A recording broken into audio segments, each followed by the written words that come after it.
কাৰ ছত্ৰছায়াত হোজাইৰ কুখ্যাত দালাল হাবিব মোহাম্মদ চৌধুৰীৰ ইমান দপদপনি।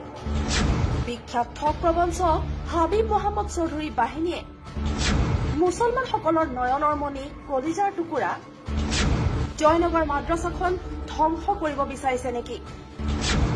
RSSৰ এজেণ্ট বিজেপি দলৰ বিখ্যাত দালাল হাবিব মোহাম্মদ চৌধুৰী বাহিনীয়ে এইজনে হল হোজাইৰ বিখ্যাত ঠগ প্ৰবঞ্চক বুলি চৰ্চিত মুখ্যমন্ত্ৰী ডাক্তৰ হিমন্ত বিশ্ব শৰ্মা বাহিনীৰ ভৰিত তৈলমৰ্দন কৰি নেতাগিৰি দেখুওৱা বুলি চৰ্চিত হাবিব মোহাম্মদ চৌধুৰী।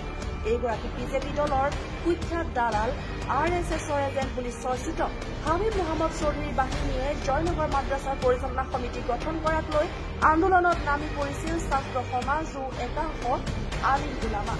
এয়া চাওক তাৰ দৃশ্য।